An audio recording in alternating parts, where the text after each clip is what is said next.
Les Éditions de l'Homme et Recto Verso Éditeur vous rappellent que vous écoutez Samedi de lire avec l'auteur invité d'Amélie Boivin-Enfield. J'ai toujours accompagné mon auteur invité de cette semaine, Valérie Lesage. Et Valérie, je veux qu'on continue à parler de Ne me tue pas si tu t'en vas. Et pourquoi avoir choisi ce titre-là, de ce roman-là? J'ai travaillé longtemps avec un titre provisoire qui était plate et qui s'appelait tout simplement Oslo. Ah oui? Oui.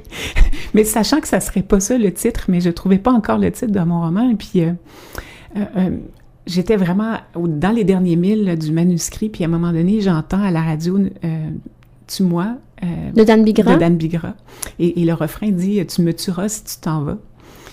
Et je me dis « Oh, mais ça faisait bien des fois que j'entendais cette chanson, mais là, ça m'a vraiment frappée. Je me suis dit « Mais c'est terrible quand même de dire ça. C'est le reflet d'une dépendance affective immense de dire ça à quelqu'un. Tu me tueras si tu t'en vas. T'as pas le droit de me quitter, sinon je vais mourir. » Et je me disais, mon personnage, dans le fond, il a envie de dire exactement le contraire. Ne me tue pas si tu t'en vas. Il a envie de dire, t'es parti de la façon la pire qui soit, en t'enlevant la vie, mais bon, en même temps, t'enlèves la vie de gens autour de toi, t'enlèves une partie de la vie de gens autour de toi en quittant de cette façon-là. Et... Mais en même temps, c'est un personnage résilient, donc non, tu me tueras pas si tu t'en vas, parce que je vais survivre. Et donc, il y a une sorte de, je sais pas, il y a un impératif, il y a une volonté de passer à travers ça et de pas se laisser emporter par le mal-être qui a emporté l'autre. Et je pense que c'est un roman qui va faire beaucoup de bien, justement, aux endeuillés par suicide.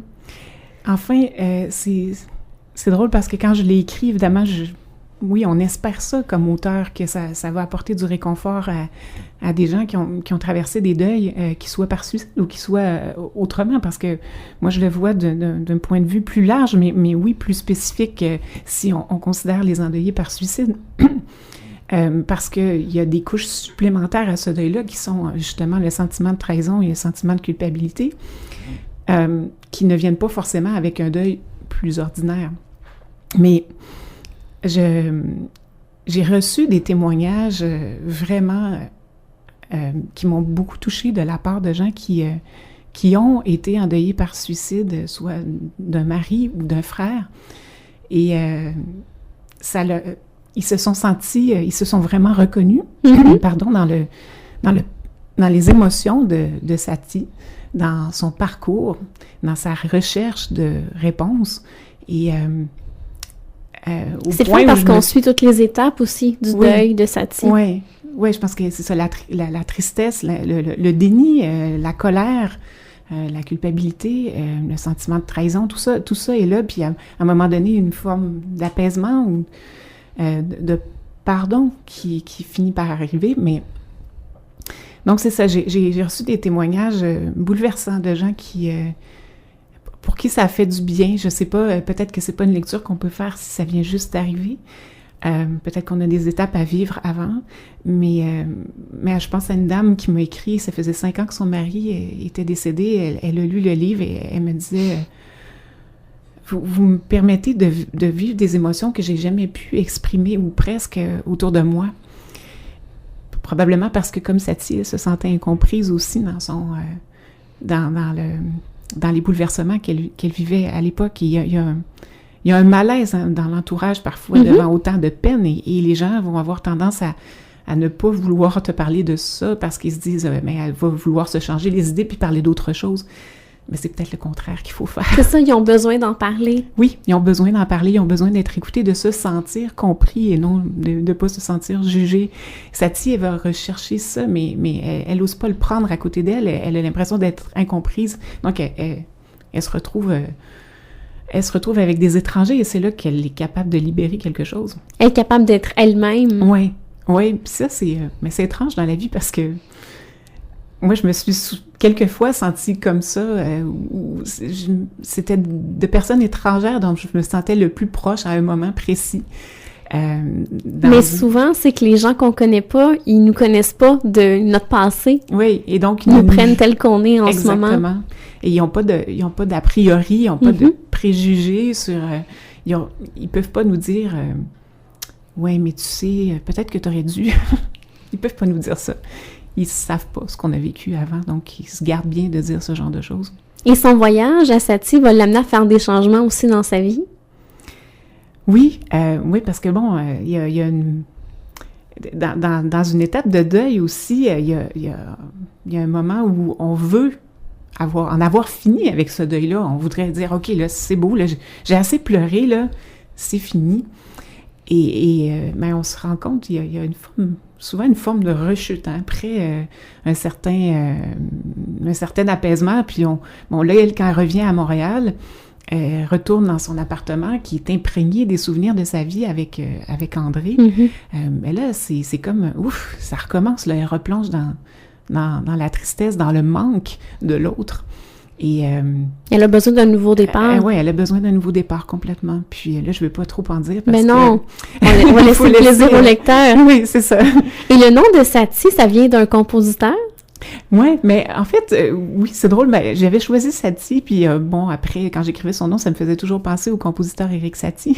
J'ai joué avec ça, mais c'était juste que je trouvais ça beau, Satie, j'aimais ça, je trouvais ça doux comme prénom, puis pas très courant non plus.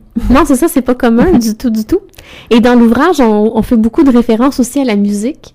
Oui, c'est drôle ça, parce que moi, je m'en étais pas tant rendu compte que ça avant que l'éditeur me le dise, puis qu'une journaliste me le dise aussi, qui était une ancienne collègue au Soleil. Et moi, j'ai travaillé comme journaliste culturelle pendant plusieurs années au Soleil.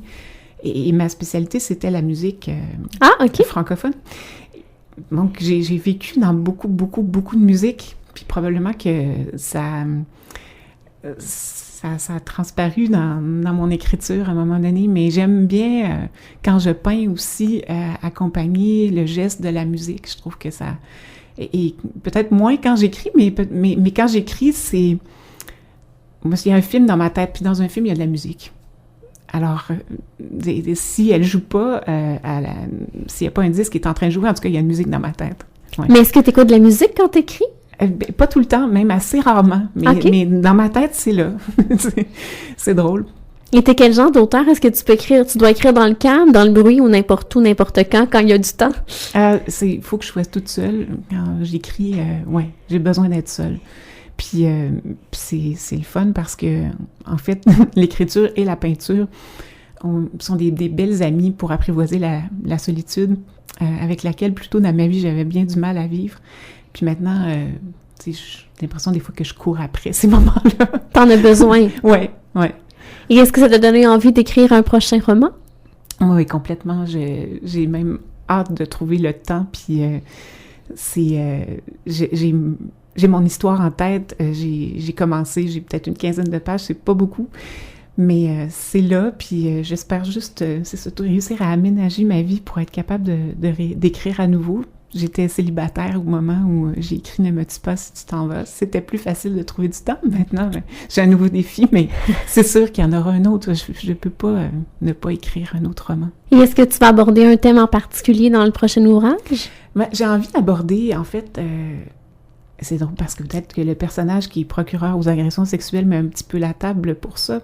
À l'édition, en fait...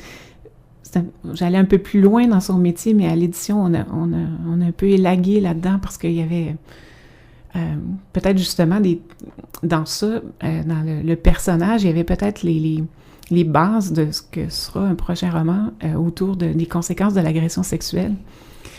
Et à un moment donné, c'est ça, à l'édition, on a fait non, c'est comme ça appartient pas à cette histoire-là, tout ça. Puis